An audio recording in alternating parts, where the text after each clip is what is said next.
오래된 양은 도시락통 하나.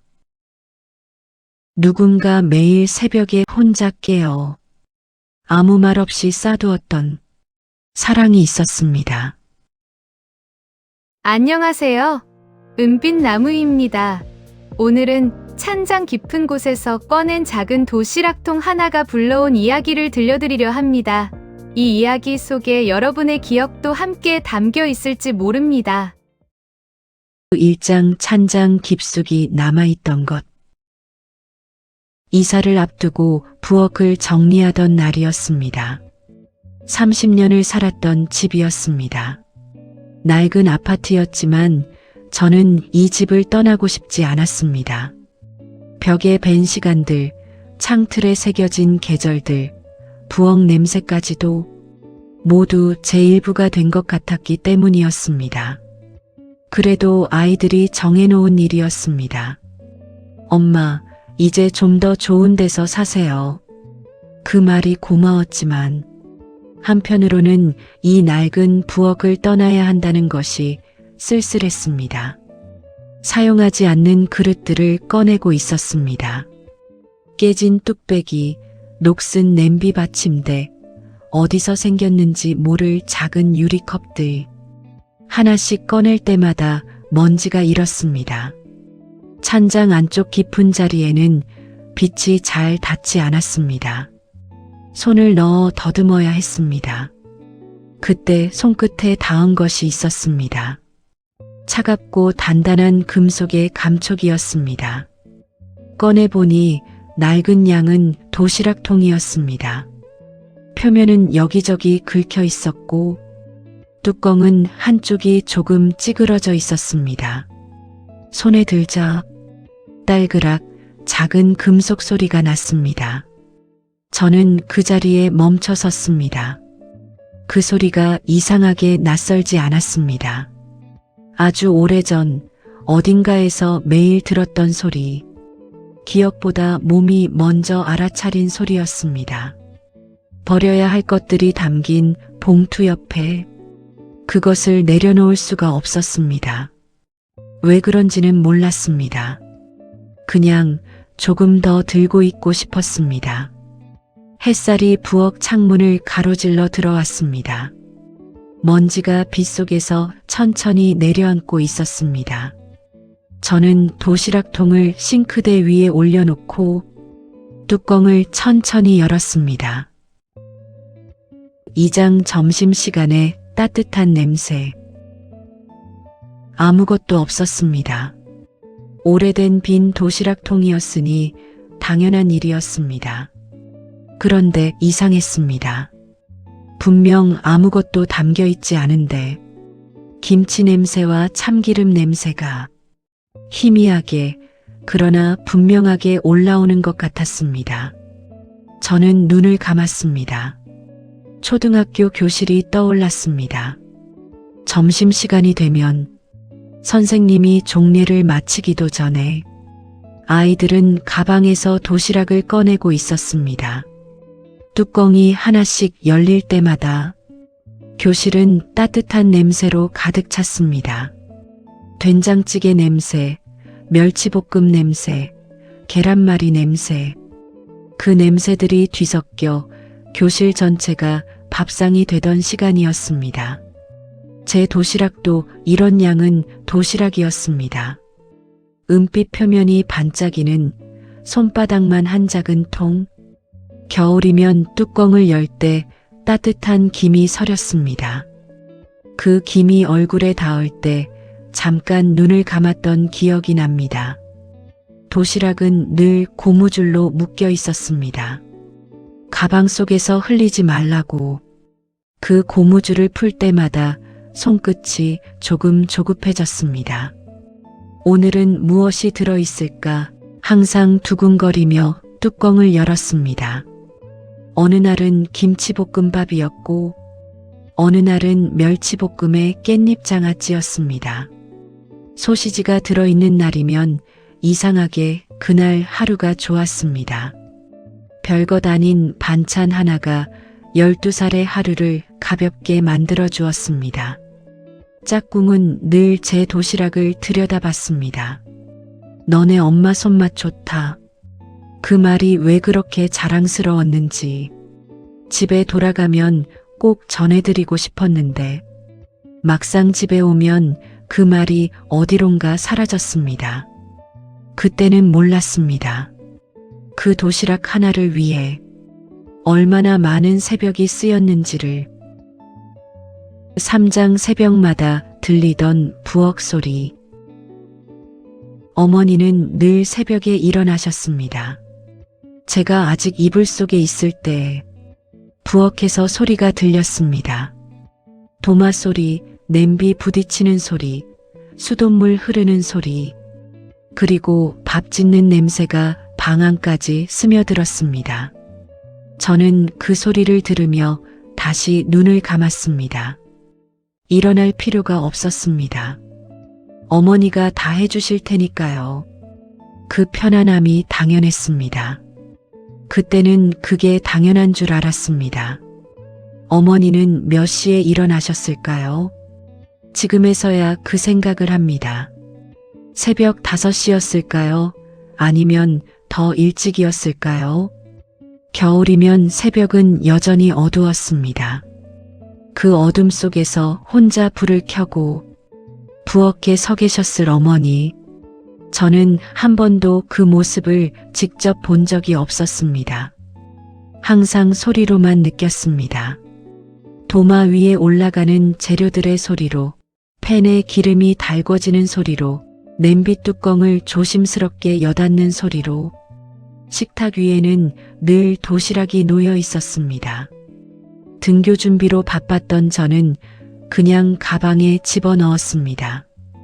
다녀오겠습니다. 그 한마디가 전부였습니다. 어머니는 늘 현관까지 나오셨습니다. 조심해서 가. 저는 그 말을 들으며 계단을 뛰어내려갔습니다. 뒤를 돌아본 적이 없었습니다. 돌아보지 않아도 알고 있었습니다. 어머니가 그 자리에 서 계신다는 것을. 그런데 왜 한 번도 뒤를 돌지 않았을까요? 억울하기도 했습니다. 제 자신이 그 시절로 돌아갈 수 없다는 것이 서러웠습니다. 딱 한 번만이라도 계단에서 뒤를 돌아 손을 흔들었더라면 좋았을 텐데 어머니는 도시락에 작은 메모를 써서 넣어주신 적이 있었습니다. 시험 날이었습니다. 하얀 종이에 작은 글씨로 적혀 있었습니다. 잘할 수 있어.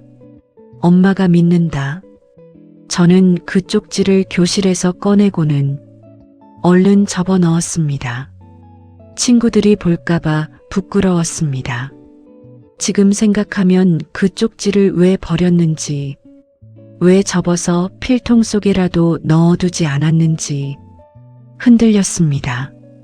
그 기억 하나에 이렇게 오래 흔들릴 줄 몰랐습니다.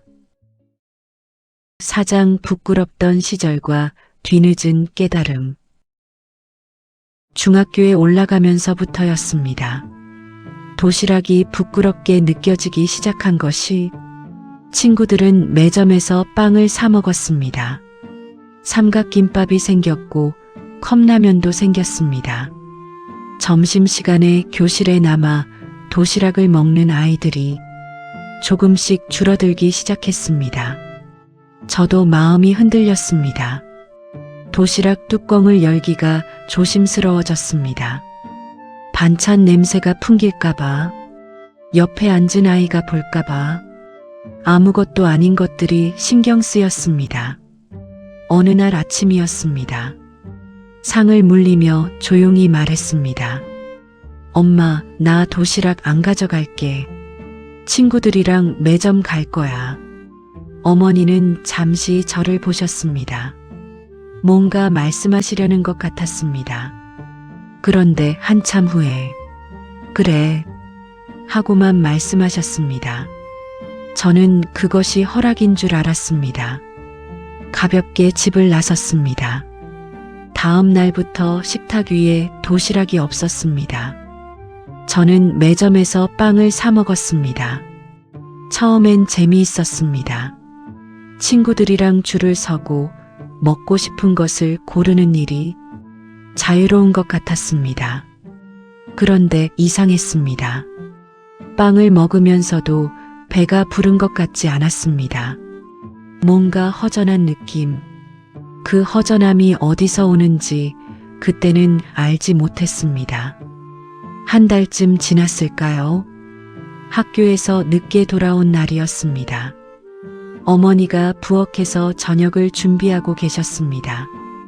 저는 가방을 내려놓으며 아무 말 없이 방에 들어갔습니다. 그날 밤 자려고 누웠는데 잠이 오지 않았습니다. 천장을 보며 생각했습니다. 어머니가 그 글에 한마디를 하실 때 어떤 마음이었을까? 그날 아침에도 어머니는 새벽에 일어나셨겠지요. 도시락을 싸려고 재료를 꺼내셨다가 제 말이 생각나서 다시 냉장고에 넣으셨을지도 모릅니다. 그 장면이 자꾸 눈앞에 그려졌습니다. 눈물이 났습니다. 이유를 잘 몰랐습니다. 그냥 울고 싶었습니다. 아무에게도 말하지 못했습니다. 그제야 알았습니다. 도시락은 밥을 담는 통이 아니었습니다. 매일 새벽 누군가가 잠을 줄여 마음을 담아두는 자리였습니다. 부끄럽다고 했던 그 한마디가 얼마나 깊이 닿았을지, 부끄럽다고 했던 그 한마디가 얼마나 깊이 닿았을지, 참아왔을 그 마음이 얼마나 컸을지, 14살의 저는 그것을 몰랐습니다. 어른이 된 뒤에야 그래 라는 한 글자가 얼마나 많은 것을 참아낸 말인지 알게 되었습니다. 늦게 이해한 것들은 언제나 마음에 오래 남았습니다. 5장 닫힌 뚜껑 속에 남은 사랑. 찬장 앞에 서서 도시락통을 한참 바라봤습니다. 어머니는 지금 요양원에 계십니다. 2해 전부터 기억이 흐려지기 시작하셨습니다. 제 이름은 여전히 기억하십니다. 그런데 이따금 저를 보시며 밥은 먹었어? 하고 물으십니다. 다른 것은 다 잊으셔도 그 질문만은 놓지 않으십니다. 저는 그럴 때마다 울컥합니다. 네, 엄마. 잘 먹었어요. 그 대답을 하면 어머니가 고개를 끄덕이십니다. 안심하신 듯이. 그것이 어머니가 저를 사랑하는 방식이었습니다. 밥 먹었냐는 질문 하나, 도시락 뚜껑을 여닫는 소리 하나, 새벽에 홀로 부엌에 서 있던 그 시간 하나, 말은 없었지만 사랑이 없었던 것이 아니었습니다. 사랑이 많은 분이셨는데 표현하는 방법이 달랐을 뿐이었습니다. 이해하고 싶었지만 어릴 때는 그게 잘 되지 않았습니다. 뚜껑을 닫았습니다. 딸깍 하고 작은 소리가 났습니다. 그 소리가 좋았습니다. 오래되고 낡은 도시락통에서 나는 소리가 어머니의 새벽처럼 느껴졌습니다. 조용하고 따뜻하고 흔들리지 않는, 버릴 수 없었습니다. 이사짐에도 넣지 않았습니다. 깨끗이 닦아 수건으로 싸고 따로 손에 들고 가기로 했습니다. 새집 부엌 찬장 한쪽에 이 도시락통이 놓일 자리를 만들어 두었습니다. 이제 그 안에는 밥 대신 기억이 담겨 있고 늦게 이해한 사랑이 함께 놓여 있습니다. 어머니가 다음에 오셨을 때 이 도시락통을 보여드리고 싶었습니다. 엄마, 기억나요? 내 도시락. 그렇게 여쭤보고 싶었습니다. 알아보실지는 모릅니다. 그래도 괜찮다고 생각했습니다. 어머니는 사랑한다는 말을 자주 하지 않으셨습니다. 대신 도시락을 싸셨습니다. 대신 현관까지 나오셨습니다. 대신 새벽에 혼자 일어나셨습니다.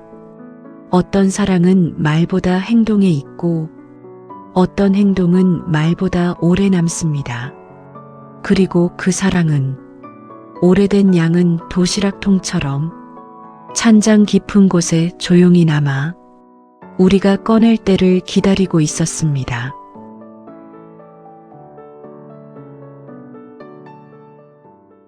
오늘 이 이야기 마음에 닿으셨나요? 어떤 사랑은 끝까지 말이 되지 못했지만 그래서 오히려 더 오래 기억됩니다. 늦어도 괜찮습니다. 지금 이 마음 그분께 전해지고 있을 것입니다. 오늘도 여기까지 함께해 주셔서 고맙습니다. 은빛나무였습니다.